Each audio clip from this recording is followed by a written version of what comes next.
शरारती बंदर। एक समय शहर से कुछ ही दूरी पर एक मंदिर का निर्माण कार्य चल रहा था। मंदिर में लकड़ी का काम बहुत था, इसलिए लकड़ी चीरने वाले बहुत से मजदूर काम पर लगे हुए थे। यहाँ वहाँ लकड़ी के लट्ठे पड़े हुए थे और लट्ठे और शहतीर चीरने का काम चल रहा था। सारे मजदूरों को दोपहर का भोजन करने के लिए शहर जाना पड़ता था, इसलिए दोपहर के समय 1 घंटे तक वहाँ कोई नहीं होता था। एक दिन खाने का समय हुआ तो सारे मजदूर काम छोड़कर चल दिए। एक लट्ठा आधा चिरा रह गया था। आधे चिरे लट्ठे में मजदूर लकड़ी का कीला फंसाकर चले गए। ऐसा करने से दोबारा आरी घुसाने में आसानी रहती है। तभी वहाँ बंदरों का एक दल उछलता कूदता आया। उनमें एक शरारती बंदर भी था, जो बिना मतलब चीजों से छेड़छाड़ करता रहता था।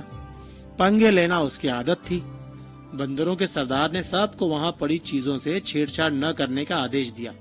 सारे बंदर पेड़ों की ओर चल दिए, पर वो शैतान बंदर सबकी नजर बचाकर पीछे रह गया और लगा अड़ंगेबाजी करने। उसकी नजर अधचिरे लट्ठे पर पड़ी।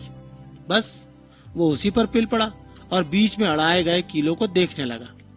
फिर उसने पास पड़ी आरी को देखा, उसे उठाकर लकड़ी पर रगड़ने लगा। उससे किर्र किर्र की आवाज निकलने लगी तो उसने गुस्से से आरी पटक दी। उन बंदरों की भाषा में किर्र किर्र का अर्थ निखट्टू था। वो दोबारा लट्ठे के बीच फंसे कीले को देखने लगा। उसके दिमाग में कुतूहल होने लगा कि इस किले को लट्ठे के बीच में से निकाल दिया जाए तो क्या होगा। अब वो किले को पकड़कर उसे बाहर निकालने के लिए जोर आजमाइश करने लगा। लट्ठे के बीच फंसाया गया किला तो 2 पार्टों के बीच बहुत मजबूती से जकड़ा गया होता है, क्योंकि लट्ठे के 2 पार्ट बहुत मजबूत स्प्रिंग वाले क्लिप की तरह उसे दबाए रहते हैं। बंदर खूब जोर लगाकर उसे हिलाने की कोशिश करने लगा। किला जोर लगाने पर हिलने और खिसकने लगा तो बंदर अपनी शक्ति पर खुश हो गया। वो और जोर से खो खो करता किला सरकाने लगा। इस धिंगा मुश्ती के बीच बंदर की पूंछ 2 पार्टों के बीच आ गई, जिसका उसे पता ही नहीं लगा। उसने उत्साहित होकर एक जोरदार झटका मारा और जैसे ही किला बाहर खींचा, लट्ठे के 2 चिरे भाग फटाक से क्लिप की तरह जुड़ गए और बीच में फंस गई बंदर की पूंछ। बंदर चिल्ला उठा। तभी वहां मजदूर लौटे। उन्हें देखते ही बंदर ने भागने के लिए जोर लगाया तो उसकी पूंछ टूट गई। वो चीखता हुआ टूटी पूंछ लेकर भागा, सरपट भागा और फिर नजर ही नहीं आया। कल करना बुरा है। एक पहाड़ की ऊंची चोटी पर एक बाज रहता था। पहाड़ की तराई में बरगद के पेड़ पर एक कौवा अपना घोंसला बनाकर रहता था। वो बड़ा चालाक और धूर्त था। उसकी कोशिश सदा यही रहती थी कि बिना मेहनत किए खाने को मिल जाए। पेड़ के आसपास खोह में खरगोश रहते थे। जब भी खरगोश बाहर आते तो बाज ऊंची उड़ान भरते और एक आध खरगोश को उठाकर ले जाते। एक दिन कौवे ने सोचा, वैसे तो ये चालाक खरगोश मेरे हाथ आएंगे नहीं। अगर इनका नरम मांस खाना है तो मुझे भी बाज की तरह करना होगा। एकाएक झपट्टा मारकर पकड़ लूंगा।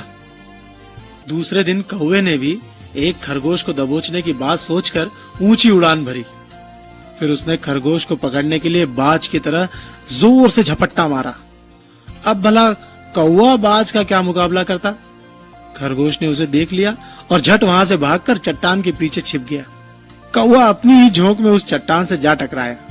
नतीजा, उसकी चोंच और गर्दन टूट गई और उसने वहीं तड़प कर दम तोड़ दिया। चिड़िया भी बोलती है, चीता भी बोलता है, मैना भी बोलती है, खरगोश भी बोलता है, गाय भी बोलती है और शेर भी बोलता है।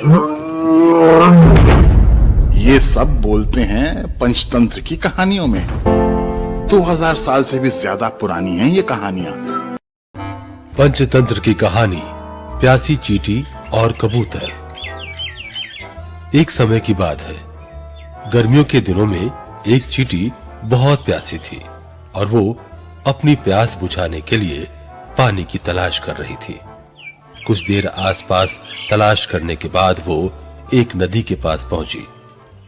सामने पानी था, लेकिन पानी पीने के लिए वो सीधे नदी में नहीं जा सकती थी, इसलिए वो छोटे से पत्थर के ऊपर चढ़ गई। लेकिन जैसे ही उसने पानी पीने की कोशिश की। वो गिरकर नदी में जा गिरी। उसी नदी के किनारे एक पेड़ था जिसकी टहनी पर एक कबूतर बैठा हुआ था। उसने चींटी को पानी में गिरते हुए देख लिया। कबूतर को उस पर तरस आया और उसने चींटी को बचाने की कोशिश की। कबूतर ने तेजी से पेड़ से एक पत्ता तोड़कर नदी में संघर्ष कर रही चींटी के पास फेंक दिया। चींटी उस पत्ते के पास पहुंची और उस पत्ते में चढ़ गई।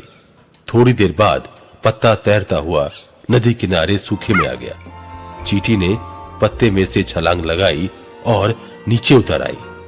चींटी ने पेड़ की तरफ देखा और कबूतर को उसकी जान बचाने के लिए धन्यवाद किया।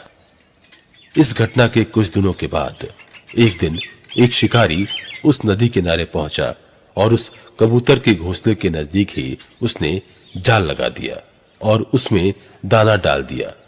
वो थोड़ी ही दूर जाकर छुप गया और उम्मीद करने लगा कि वो कबूतर को पकड़ लेगा। कबूतर ने जैसे ही जमीन में दाना देखा, वो उसे खाने के लिए नीचे आया और शिकारी के जाल में फंस गया। वो चींटी वहीं पास में थी और उसने कबूतर को जाल में फंसा हुआ देख लिया। कबूतर उस जाल में से निकलने में असमर्थ था। शिकारी ने कबूतर का जाल पकड़ा और चलने लगा। तभी चींटी ने कबूतर की जान बचाने की सोची और उसने तेजी से जाकर शिकारी के पैर में जोर से काट लिया। तेज दर्द के कारण शिकारी ने उस जाल को छोड़ दिया और अपने पैर को देखने लगा। कबूतर को जाल से निकलने का ये मौका मिल गया और वो तेजी से जाल से निकलकर उड़ गया। सीख, कर भला हो भला। हम जब भी दूसरों का भला करते हैं तो उसका फल हमें जरूर मिलता है। कबूतर ने चींटी की मदद की थी और उसी मदद के फलस्वरूप मुश्किल समय में चींटी ने कबूतर की जान बचाई। इसलिए कभी भी किसी की सहायता करने या अच्छा करने से पीछे ना हटे। खतरनाक शेरू। एक बार की बात है दोस्तों, एक जंगल में शेरू नाम का राजा रहता था। वह अपने गुस्से के लिए पूरे जंगल में बदनाम था। सभी जानवर उससे मिलने से कतराते थे। वो गुस्से में अपने ही राज्य के जानवरों को खा जाया करता था। इसका मतलब ये जो शेरू था वो सच में शेर था, यानी कि बाघ या फिर टाइगर। पूरे राज्य में वो अकेला ही शेर बचा था। बाकी शेर उससे डरकर और तंग आकर उस जंगल से जा चुके थे, जिसके कारण शेरू राजा को इस बात पर घमंड था कि अब उसे कोई नहीं रोक सकता, कोई हरा भी नहीं सकता। इस जंगल का राजा अब वही रहेगा। इसलिए अब वह पहले से ज्यादा जंगल में सभी जानवरों को परेशान करने लगा। उस जंगल में एक दिन सभी जानवरों ने मिलकर एक गुप्त स्थान पर सभा रचाई, जहां वे सब राजा से अपने प्राण बचाने के लिए राय मशवरा करने लगे। वहां मौजूद हाथी ने कहा, अब पानी सर से ऊपर जा चुका है। शेरू आए दिन हमारे प्रिय दोस्तों को अपने भूख का शिकार बना रहा है। हमें अपने आप को किसी तरह बचाना पड़ेगा, नहीं तो हम भी जल्द ही मारे जाएंगे। भालू ने भी हाथी की बात पर सहमति देते हुए कहा, हाँ, बिल्कुल सही कह रहे हो तुम। हमें कोई योजना तो सोचनी पड़ेगी इस परेशानी से निपटने के लिए, समझे? इस बात पर चीते ने भी कहा, हाँ, हम कर भी क्या सकते हैं? वह आता भी घने रात को है और जाता भी दबे पाव है, बताओ। हाथी ने उनका जवाब देते हुए कहा, नहीं, हमें साथ वाले जंगल के राजा सिंह से मिलना पड़ेगा। वह हमारी मदद कर सकते हैं इस समस्या से निपटने के लिए। चीता फिर बोल पड़ा, हाँ, यही सही रहेगा। मैंने सुना है उनके राज्य में सभी जंगल के जानवर बेहद खुश रहते हैं। भालू ने भी कहा, देखो भाइयों, वहाँ जाने का कोई फायदा नहीं, वह हमारी मदद नहीं कर पाएंगे। हाथी ने फिर कहा, अरे कुछ नहीं से कुछ ही सही, कुछ तो होगा। चीते ने भी साथ दिया और कहने लगा, हाँ, हमें अभी निकलना चाहिए क्योंकि शेरू रात को शिकार पर निकलता है। अभी दिन है और हम रात तक वहाँ पहुँच जाएंगे। चीते की इस बात पर हाथी और भालू दोनों ने भी हामी भर दी और सभी जानवर सिंह राजा से मिलने के लिए उनके जंगल की तरफ निकल पड़े। वे रास्ते में जाते जाते भी शेरू की बातें कर रहे थे और शेरू से डर भी रहे थे, क्योंकि उन्हें डर था कि अगर शेरू को इनके सिंह राजा के पास जाने की खबर मिल गई तो वह उन्हें मार देगा। वह इस डर के साथ आगे आगे चलने लगे। भालू उन्हें अभी भी मना कर रहा था कि सिंह हमारी मदद नहीं करेगा, पर फिर भी सभी जानवर भालू की इस बात को टालकर उम्मीद के साथ चलते रहे। अब सूरज भी डूबने लगा था, रात होने लगी थी और शेरू भी अपने शिकार के लिए तैयारी करने लगा। वह दौड़ने लगा। पूरे जंगल में आज शांति थी। शेरू हैरान था और वह सोचने लगा कि पहले लोग डर के कारण भागते थे तो आवाज भी होती थी, पर आज बिल्कुल शांति थी। जंगल में किसी की भी मौजूदगी महसूस ही नहीं हो पा रही थी। शेरू ने काफी मेहनत की, पर कोई खाने लायक जानवर न मिलने पर वह थक कर भूखा वापस अपनी गुफा में चला गया। और उधर सभी जानवर सिंह राजा से मिलने उनकी गुफा में पहुंच गए, परंतु सिंह राजा के जंगल में जो जानवर थे वे सभी उन जानवरों को जो किसी और जंगल से आए थे उन्हें घूर घूर कर गुस्से से देखने लगे। सभी उन्हें शक भरी निगाह से देख रहे थे। वे लोग सोच रहे थे कि आखिर ये लोग आज हमारे जंगल में क्यों आए हैं। इतने में सिंह राजा वहां आ गए और बोले, क्या बात है, आज तुम लोग मेरे जंगल में कैसे आए? बताओ क्या काम हुआ? वह सब अपना दुख सिंह राजा के सामने रखने लगे। सिंह राजा उन सबकी बात को बड़ी ध्यान से सुनता है और कहता है, मित्रों, मुझे यह जानकर अच्छा लगा कि तुमने मुझे अपनी मदद के लायक समझा, पर इसमें मैं तुम्हारी कोई मदद नहीं कर सकता। मैं खुद काफी बूढ़ा हो गया हूँ। मेरे में अब वो रफ्तार भी नहीं। कुछ दिनों से भूखा भी हूँ, शायद जल्दी ही मर जाऊंगा। तो हाथी कहता है, नहीं सिंह जी, आप कर सकते हैं हमारी मदद। कृपया ऐसा मत कहे। अगर आप ही हिम्मत हार गए तो हमारी जान का क्या होगा सिंह जी? भालू भी मंद मंद आवाज में कहने लगा, हाँ, मैं तो पहले ही कह रहा था कि यह मना कर देंगे। अब क्या करेंगे? अब सभी मुंह लटकाकर अपने जंगल की तरफ निकल चले। जंगल पहुंचे अभी कुछ ही समय हुआ था, तभी हाथी अचानक से बोला, मेरे पास एक योजना है। चीता बोला, हाँ, तो बताओ योजना, कौन सी योजना है तुम्हारे पास?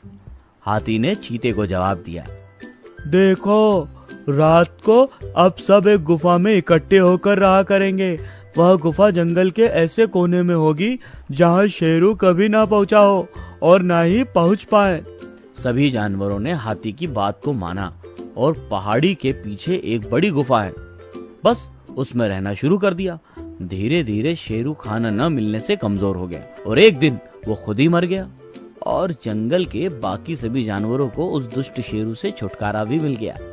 तो दोस्तों, ये थी हमारी आज की कहानी, जिसमें एक ताकतवर शेर अपनी ताकत और घमंड में चूर होकर बाकी जानवरों पर अत्याचार कर रहा था। लेकिन कहते हैं ना, जब प्रजा एक होती है तो दुष्ट से दुष्ट राजा भी दूर हो जाता है।